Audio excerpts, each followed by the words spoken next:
오늘은 마틴 루터가 캐톨릭 교회의 모순을 위텐베르크 성곽에 95개의 조항을 걸고 개혁의 기치를 든 502주년 기념이 되는 기념주일입니다. 오늘은 개혁교회, 개신교회, 프로테스탄트 처치의 생일날일과 같은 이런 날입니다. 역사라고 하는 것은 하나님께서 주관하시는 것인데, 우리는 역사 속에서 일어난 종교 개혁의 정신을 이해하고 또 수용하고 오늘의 교회에 적응하고 오늘의 신앙에 적응해서 교회의 문제들을 해결하고 우리 인생의 문제들을 해결하고 하나님을 영화롭게 하는 것이 매우 중요한 일인데, 이런 의미에서 우리는 개혁주의를 지내게 되어야 할 줄 믿습니다.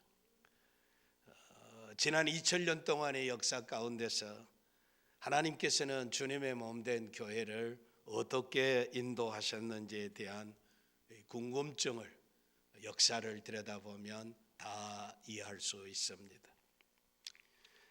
2000년 전에 이 땅에 구세주로 오신 예수님께서 가이사라 빌립보라고 하는 지경에 제자들을 모아놓고 인자를 누구라 하느냐, 인자, Son of Man이라고 하는 하나님의 아들, 구세주, 그분인데 인자, 사람의 아들로 태어난 그분을 누구라 하느냐라고 물었습니다.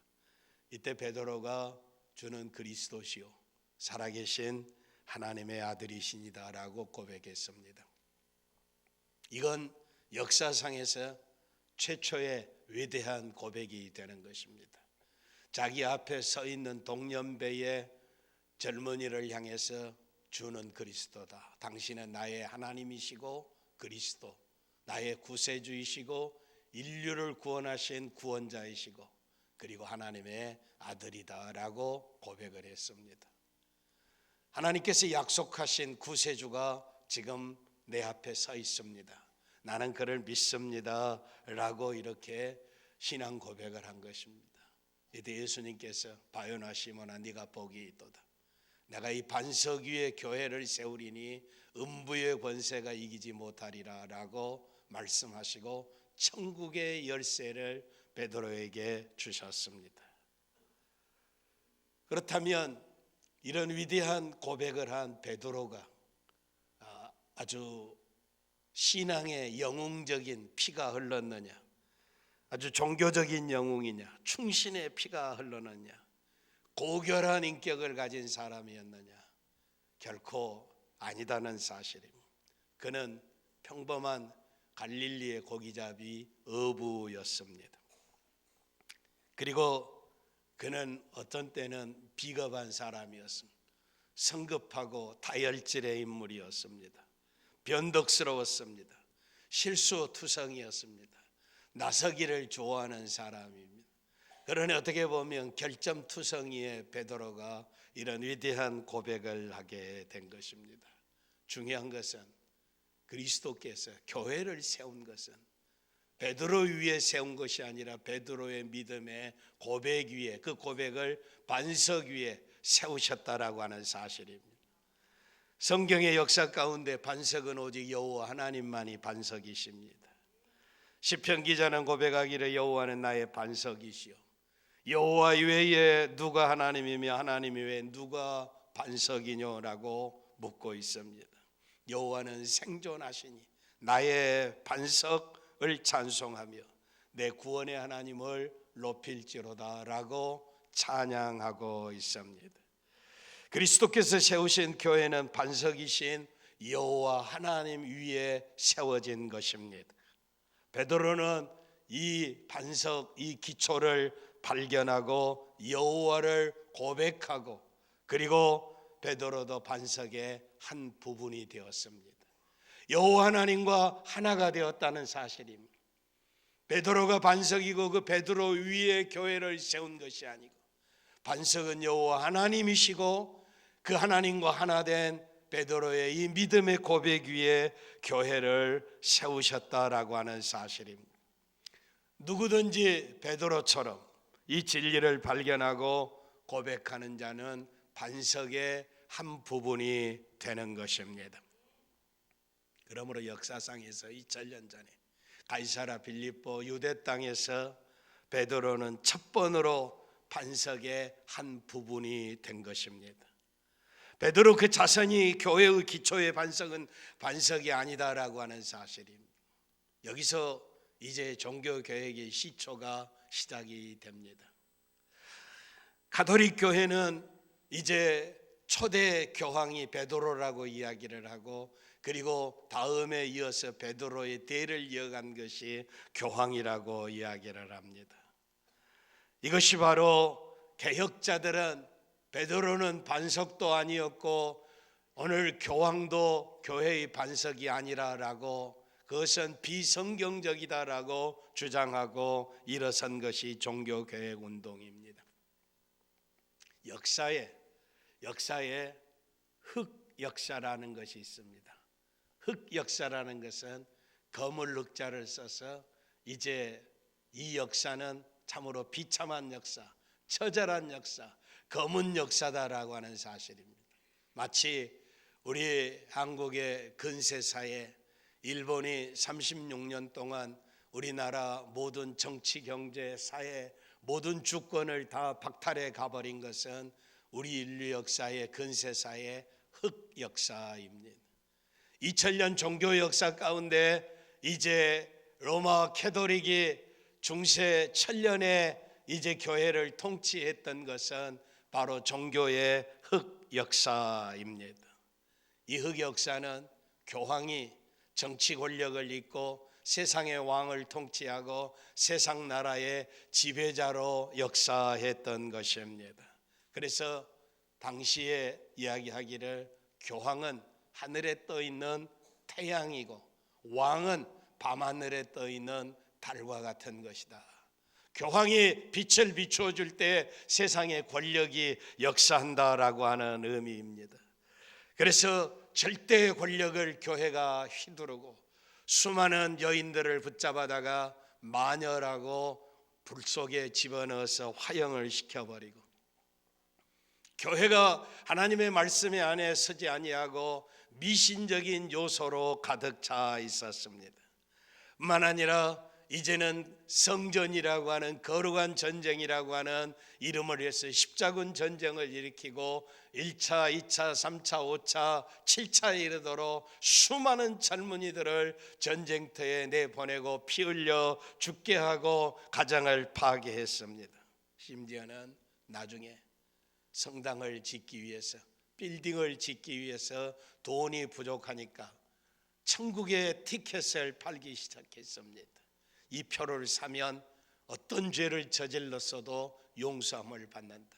지옥에 있는 영혼이 연옥으로 가고 연옥에 있는 영혼이 천국에 들어간다라고 면죄부를 팔기 시작했습니다. 이것은 아니다라고 이제 개혁자들이 일어나서 성경으로 돌아간 것이 종교 개혁의 역사입니다. 교회가 시작이 된 것은 신앙 고백의 사건, 가장 초라하고 비정치적이고 아무도 관심이 없는 속에서 교회가 시작이 됐습니다. 그런데 그리스도를 주로 고백한 교회가 로마의 문화를 정복하고 세계를 정복한 시작점이 됐습니다. 지금도 마찬가지입니다. 2000년의 역사가 지내오는 동안 교회를 통해서 그리스도를 발견하는 사람들은 인생이 변하게 되었습니다. 술주정뱅이가 변해서 신사가 되고, 매국노가 변해서 충신이 되고, 가정에 이제 가정을 파트너로 만드는 사람들이 예수를 믿고 가정을 세워가며 행복한 가정으로 만들어지고, 가정이 변화됨으로 사회가 변화되고, 사회가 변화되어짐으로 국가와 민족이 변하게 됐다라고 하는 사실입니다. 전 세계를 정복한 교회가 여기서부터 시작됐다는 것을 감히 누가 상상이나 할 수 있었겠느냐라고 하는 사실입니다. 여기서 우리는 기독교의 보배를 보아야 합니다. 질그릇 속에 담겨져 있는 이 고백이 교회의 생명이고 반석이다라고 하는 사실. 어부요 비겁하고 다혈질이고 변덕스러운 베드로였지만 그 베드로 속에 담긴 주는 그리스도시라고 하는 것, 하나님의 아들이시라고 하는 것, 나의 구주라고 하는 것, 당신이 나의 생명이라고 하는 이 고백이 바로 질그릇 속에 담겨있는 보화라고 하는 사실입니다. 중요한 것은 이 보배가, 이 진리가 다른 것과 섞여서는 아니 됩니다. 16세기 종교개혁은 하나님께서 주관하신 일이었습니다.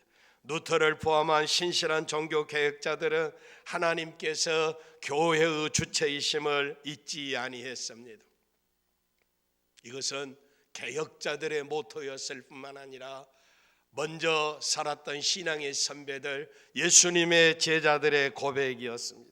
오늘 본문 말씀 가운데 나의 간절한 기대와, 인생에 기대가 있는데 이 간절한 기대입니다.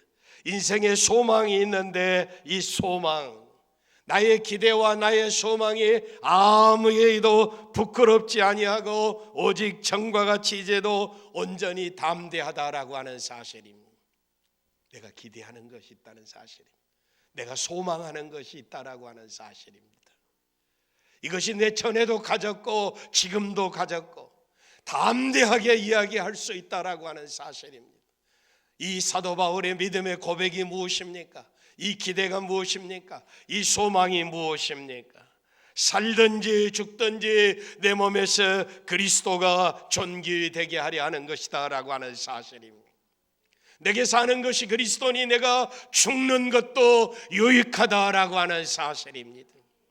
땅 위에 살아가는 동안 우리의 인생의 삶의 이제 목표가, 삶의 방법이, 삶의 모든 진리가 여기 속해 있다라고 하는 사실입니다. 내 기대와 내 소망과 내 부끄럽지 않는 것, 내가 무엇을 해도, 내가 살아도 주를 위하여, 죽어도 주를 위한 것이라는 것입니다. 죽는 것도 유익하다라고 하는 사실입니다. 종교개혁자들은 인생의 삶의 목표가 무엇인가를 분명히 알게 됐습니다. 그래서 위대한 종교개혁의 모토인 이제 솔라, 이제 그라티아라고 하는 하나님의 위대한 영광이 나타납니다. 우리가 살아도 주를 위하여, 죽어도 주를 위하여 사는 것은 내가 인생의 기대와 내 인생의 소망에 하나님의 영광을 나타내는 것이다 라고 하는 사실입니다. 이것이 아니고는 아무것도 아니다라고 하는 사실입니다. 그런데 교황이 하나님처럼 높아졌습니다. 수많은 사람들을 파멸로 이끌어가고 있습니다. 천국의 열쇠를 가지신 하나님의 그 놀라운 은혜를 도적질해 가고 있다는 사실입니다. 로마 가톨릭 교회 오류를 성경의 진리로부터 찾아내서 지적했습니다. 그들은 성경을 자신들의 판단의 행동의 기준으로 삼았다라고 하는 말씀입니다.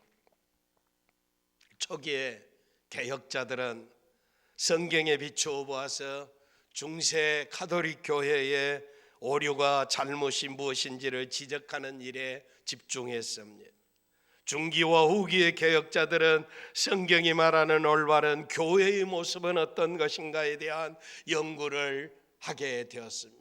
중요한 것은 성경입니다. 성경에서 하나님의 뜻을 발견하고 거기에 생명을 걸고 순종하는 것입니다. 그러나 아무리 권세, 교황의 권세를 가지고 있어도 비성경적인 것은, 성경을 벗어난다라고 하는 것은, 사람의 생각이 주입된 것은 단호히 배격했다라고 하는 사실입니다. 오늘 우리는 우리 속에 있는 믿음을 가지고 있는 이 믿음과 이 기대와 이 소망 속에서 이것이 과연 말씀 안에 있는 것인가, 아니면 세상적인 것인가, 땅 위에 있는 인생들에 가지고 있는 것인가, 하나님으로부터 온 것인가를 베드로처럼 순수하게 고백해야 할 줄 믿습니다. 교회는 여기서부터 시작하고 생명은 여기서부터 출생하고 자유와 기쁨을 노래하게 됐다라고 하는 사실입니다. 그런데 세상은 너무 복잡하고, 세상은 너무 떠들고, 세상은 너무 이론이 많고, 세상은 너무 말이 많습니다. 그리스도로부터 시작하지 않는 수많은 말들과 수많은 사건들과 수많은 행하는 일들이 과연 하나님으로부터 온 일인가라고 하는 사실입니다.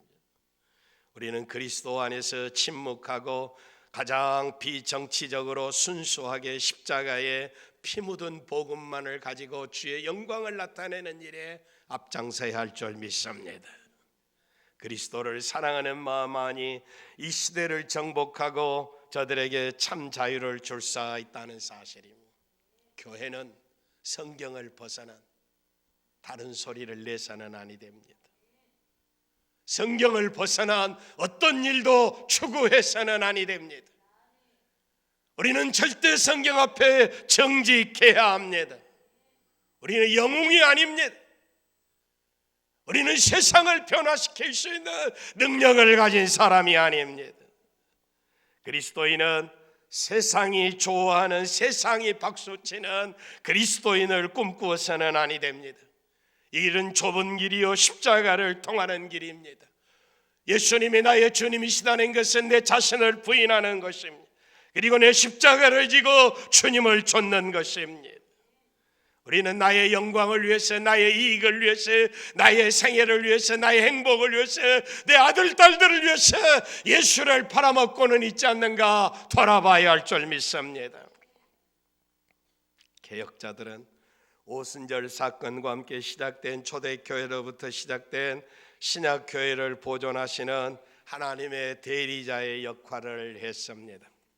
개혁자들은 교회를 순수하게 지키기 위해서 부패를 제거하기 원하시는 하나님의 마음을 이해하고 꾸준히 쉼없이 회개하고 반성하고 말씀으로 돌아가는 끈을 놓지 아니했습니다.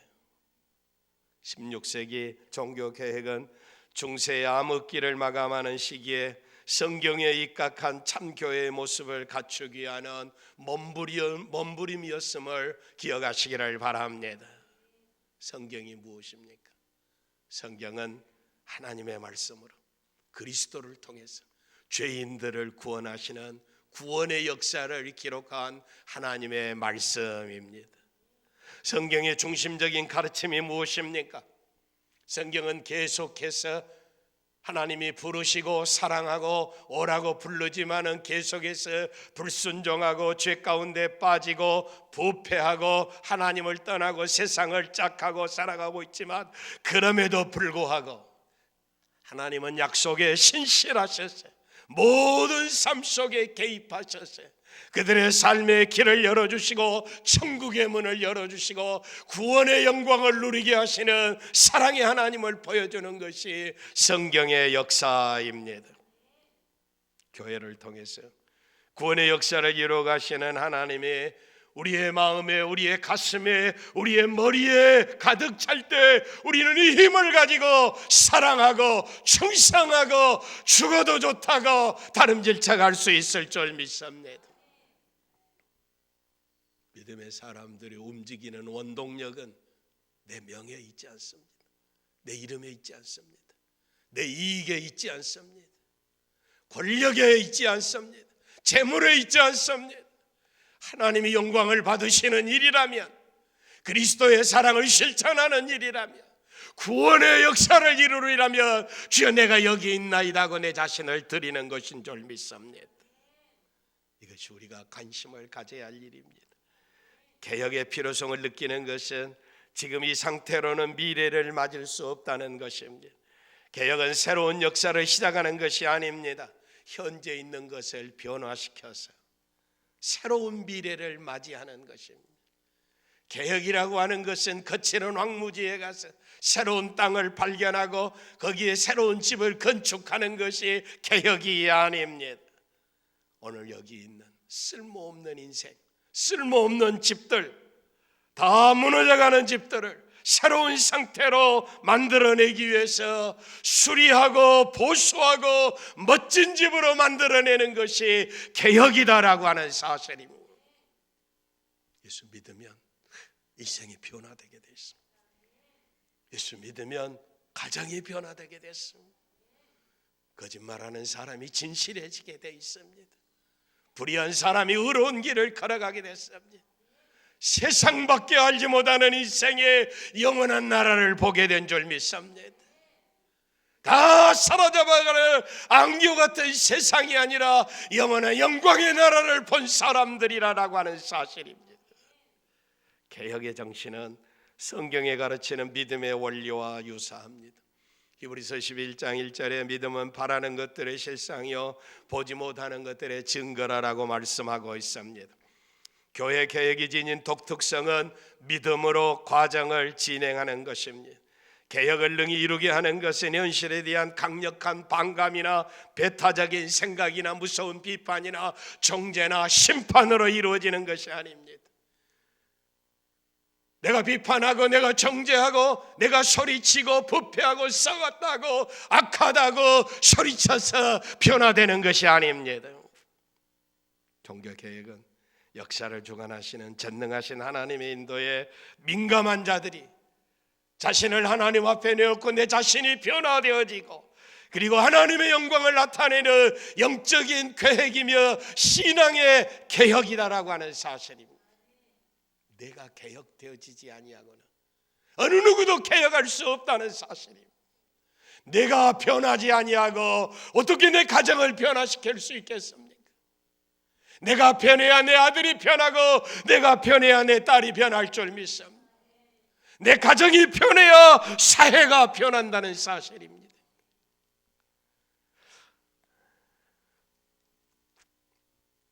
교회는 계속 변화되어져야 한다는 것은 내가 변화되어져야 한다는 분명한 이유입니다. 교회는 세상에 소망을 주어야 합니다. 너희는 세상의 소금이요 너희는 세상의 빛이라라고 말씀하고 있습니다. 소금이 맛을 잃어버렸습니다. 빛의 빛을 내지 못하고 있습니다. 빛을 내지 못하는 인생이 어떻게 어두움의 세상을 비칠 수 있겠습니까? 자기가 가는 길이 지옥인지 천국인지도 알지 못하는데 어떻게 다른 사람을 천국으로 인도할 수 있겠느냐는 사실입니다.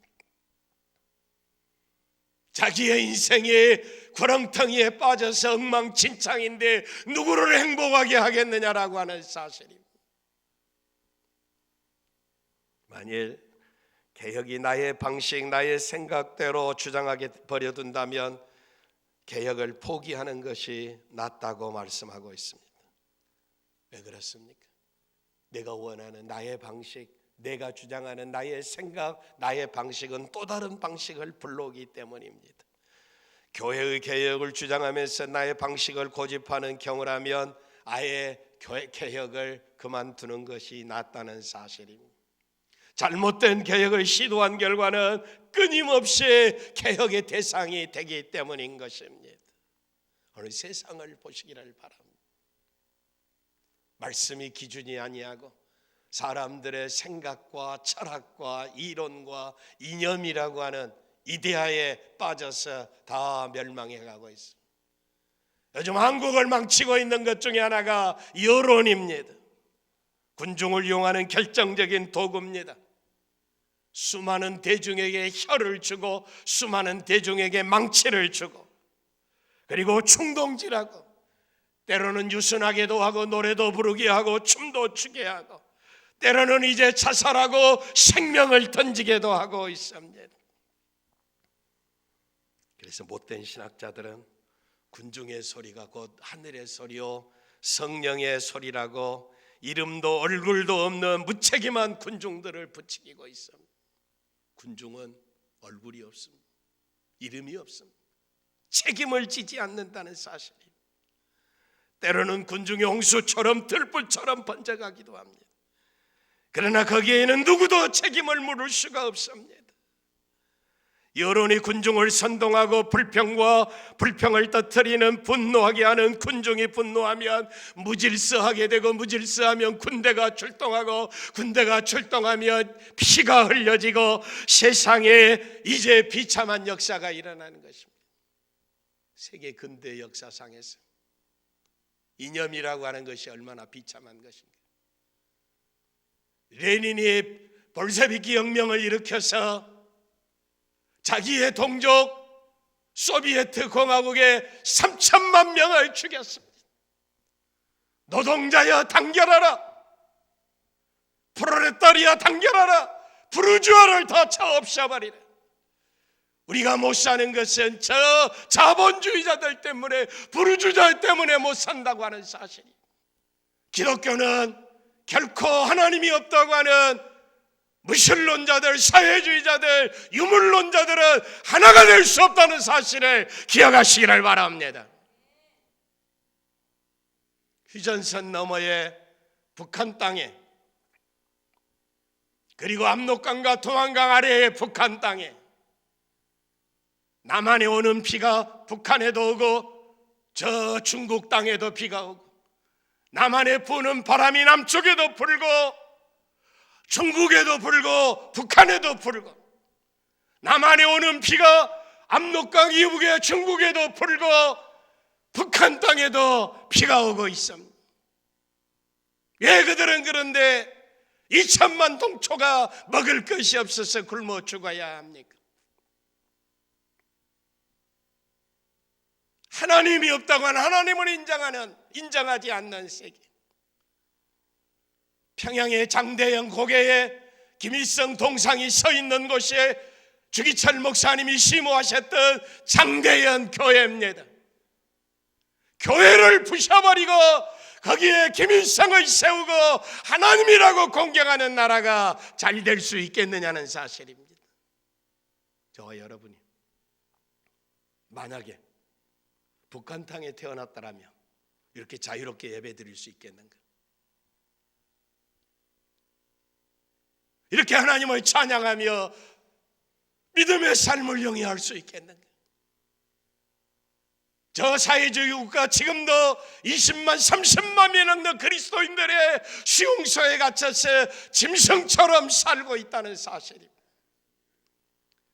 저 중국의 사회주의 국가 13억 14억이라는 인구의 저 티베트 신장 이구르직에 오늘 공문에 나타나서 안 하는 문제이지만은 거기에 2,500만의 회교도들이 있는데 100만 명이라고 하는 강력한 회교도들을 연금시켜서 출입을 제한하게 하고 있다는 사실.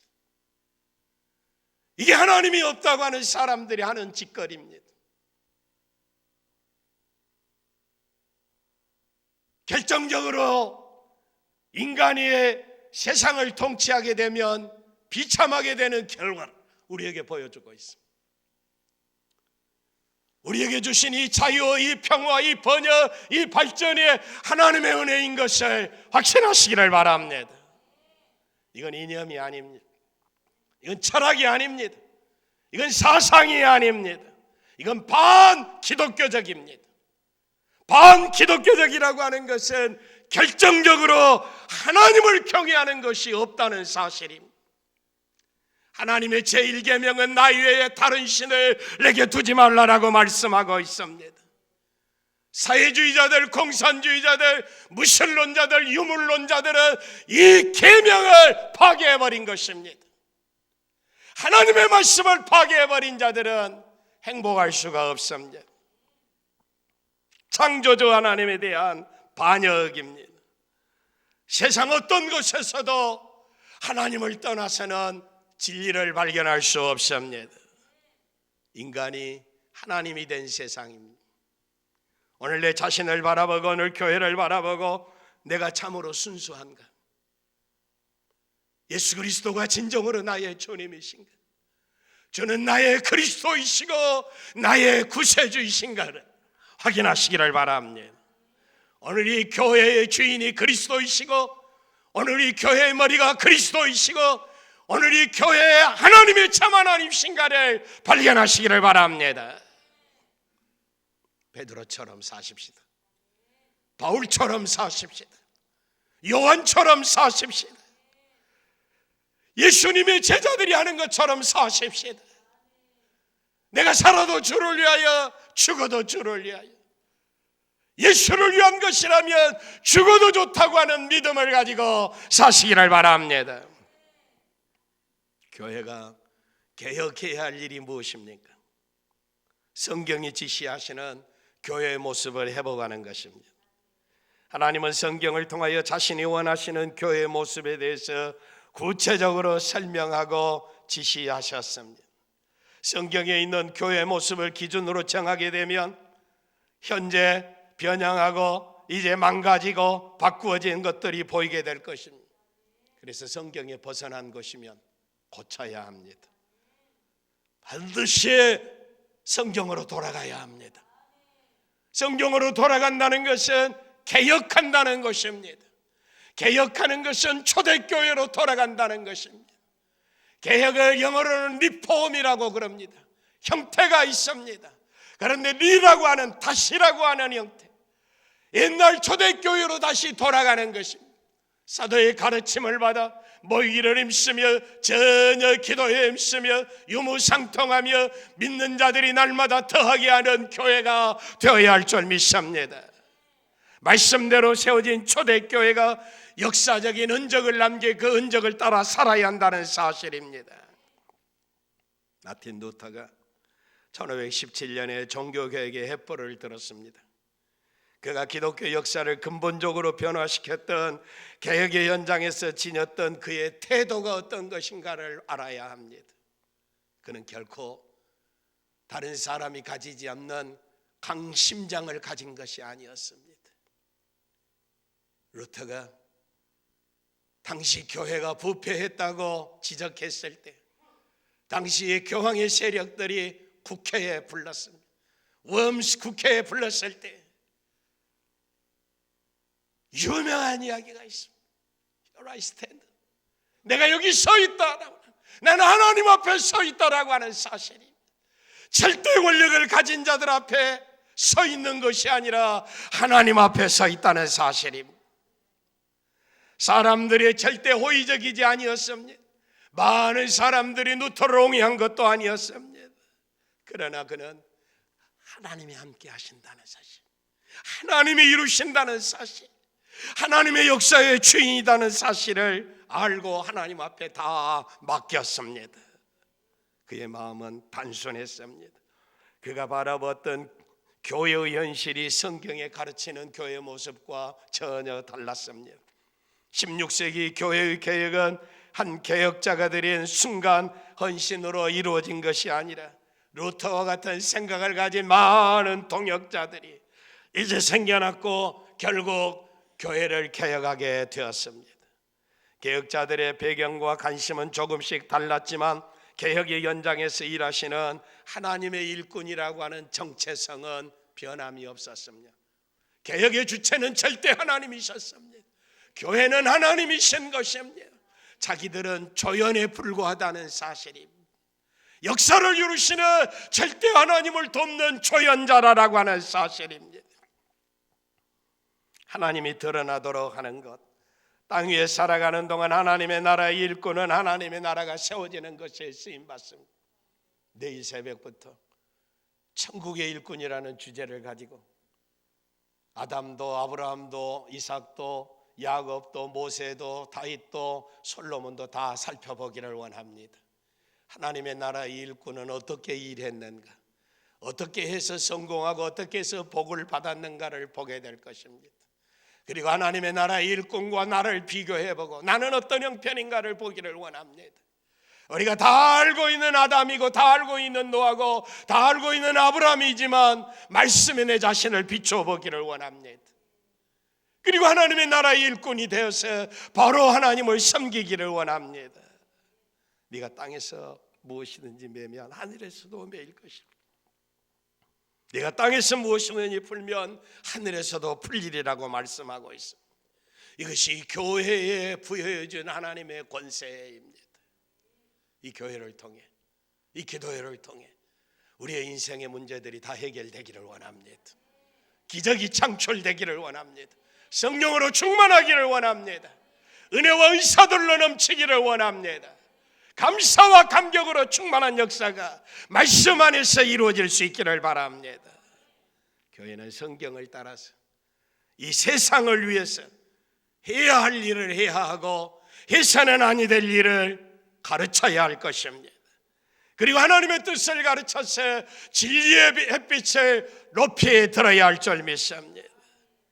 예수 그리스도만이 무질서하고 암흑한 이 세상을 유일한 소망인 것을 확신하시기를 바랍니다. 영광스러운 주님 몸된 교회의 한 부분이고 반석이 되어 주셨음을 감사하고 충성하시기를 바랍니다.